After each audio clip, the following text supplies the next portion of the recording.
Have you noticed that it's hard to get a bit of nuance on the whole Russia situation? I mean, not trying to pick sides here, but if you want to explain how it's possible that Russians can support this war without being just senselessly evil and bloodthirsty symbiote aliens from outer space. What's that movie? Invasions of the Body Snatcher? Yeah, that's the one. If you want to explain that, you might need a little bit of nuance to add humanity to the situation, am I right? Huh? This is something I've been thinking about, the whole profundity of the war, where it's been extremely difficult to find any nuance through the mainstream media. So I did a bit of research, and I found some interesting stuff. And we're gonna get into that, but first, make sure to hit like, leave a comment, share, or subscribe. All of this counts as engagement and makes my channel show up way more often in your home page. The more you do it, the better notifications will work. It's how you tell YouTube what to recommend you nowadays, and by clicking like on my videos, your home feed can become a lot less boring and a bit more foreigner. It also gives my content more views. Quick and powerful way to support the channel, links are in the video description. Let's get started. Now let us examine why exactly it is that Russians support Putin.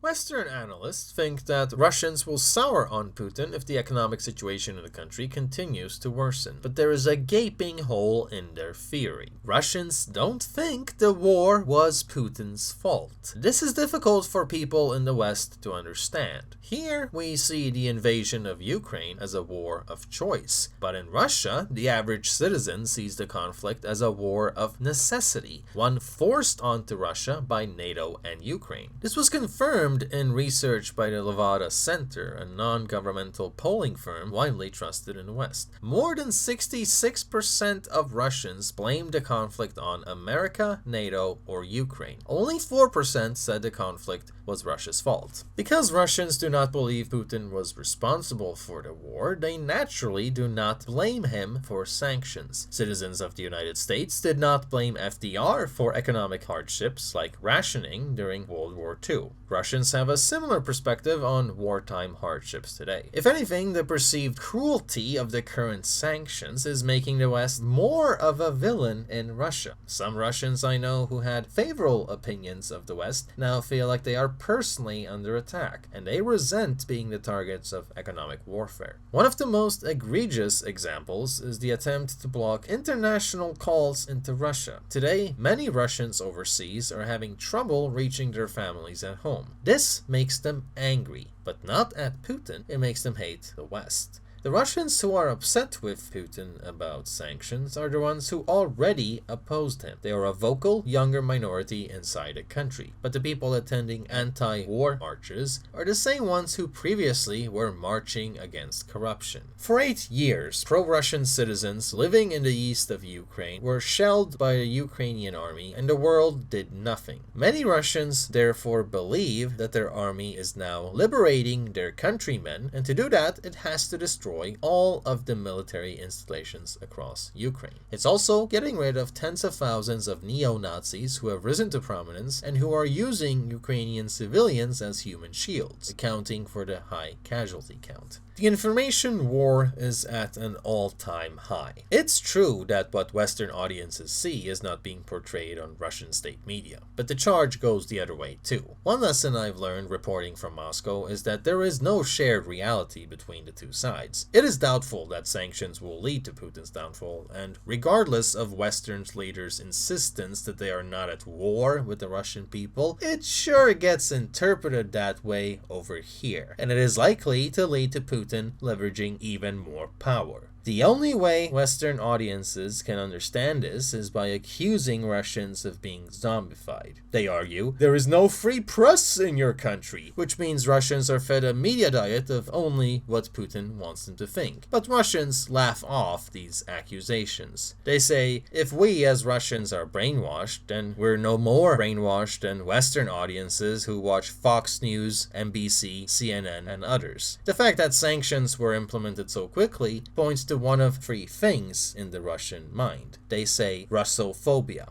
that the West was just looking for a reason to sanction Russia, and everything was already in place. There is a hangover left of the Cold War here, a deep mistrust for the West, and as Russian Foreign Minister Sergei Lavrov said recently, quote, "We are under no illusion that we can rely on our Western partners. The US wants a unipolar world to marginalize and stop Russia's development and reduce her to having zero role in the international arena." End of quote. Russians are naturally heartbroken by the pictures of destruction and death across their border, but many believe that Russia was forced into this war. The analyst then goes on to mention a news story in Russia about the US funding secret nuclear and bioweapon programs inside of Ukraine. In the West, these claims were met skeptically as fake news. But in Russia, they were widely believed and reinforced the narrative that Putin was forced to invade, otherwise Ukraine might have used weapons of mass destruction in a war to retake Crimea. This threat might sound ridiculous to a Westerner, but it has been portrayed in Russia as the sequel to the threat posed from Nazi Germany, but this time with weapons of mass destruction. And the crackdown on dissenting media voices inside Russia ensures that narrative about the war remains unchallenged. This is where we get to the tough nuance and moral gray area of this entire conflict. What you have here is an ill-considered American foreign policy, which becomes misconstrued as an attack on the Russian people, and in this sloppy political decision, they opened up for a situation where the corrupt Russian regime's censorship became especially effective.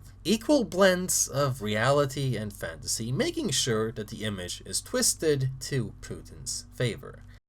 If you want to compare, then Russia just did what America did with Iraq. CNN generating fake news about weapons of mass destruction, and then that narrative was spread by major Western outlets. Helped shape the opinion to the point where a majority of Americans saw the invasion of Iraq as justified. And we're talking straight up invasion here, not a legitimate war, despite there never being any weapons of mass destruction. Today, a majority of Americans, along with war veterans, think that the war was wrong. But if the pinnacle of human civilization, the liberal, hyper-civilized Western world, can fall victim for such crude fear-mongering, then I don't see why Russians exclusively deserve the label as brainwashed. How a nation's media is used to shape policy is something you can find examples of to analyze in each and every country. The greater point I'm trying to make here is that the cultural divide created by the sanctions made this media manipulation especially effective with the Russian situation. What you have here is two continents of East and West that don't understand each other, making the relationship prone to manipulation. What Muslims are to Americans is what Westerners are to Russia. They don't understand your way of life. They're elitist because they're backwards while thinking they're more progressive than you.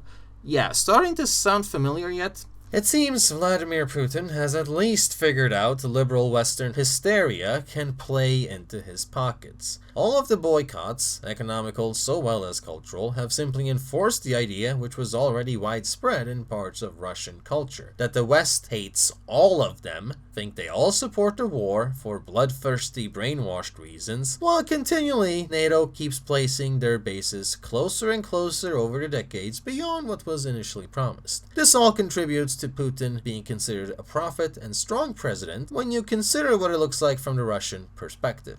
And with that, I believe we have explained why his popularity is soaring, even to this very day, even in America, in fact. So here's my personal theory.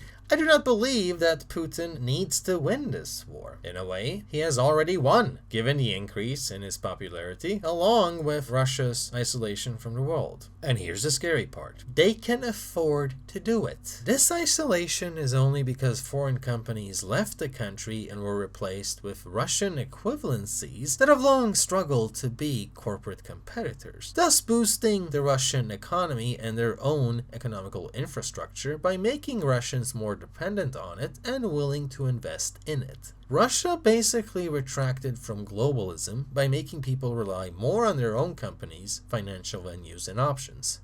In this sense, the sanctions seem to have backfired and ended up empowering Russia. even improving their business relations with other countries across the world. Terrifyingly so, it seems that Russia doesn't need the West to be successful and survive, perhaps even thrive. In the West, we care about the invasion of Ukraine, but most of the world isn't exactly developed nor democratic. And this is where we learn that cultural relativism was just garbage intellectual feces all along, wasn't it? Since most of the world isn't developed nor democratic, they don't give a shish kebab about the invasion of Ukraine. So I think the challenge for Western liberal democracy, who wants to act the role of humanitarian superpower, might be acknowledging that the rest of the world is neither as liberal nor as democratic as you. And perhaps that should have been considered with these sanctions. But I don't know, that is just my opinion. What do you think? Please leave a comment and share this video onto your favorite forum. Take the conversation somewhere else. I appreciate all the support I can get, and thank you for watching this far.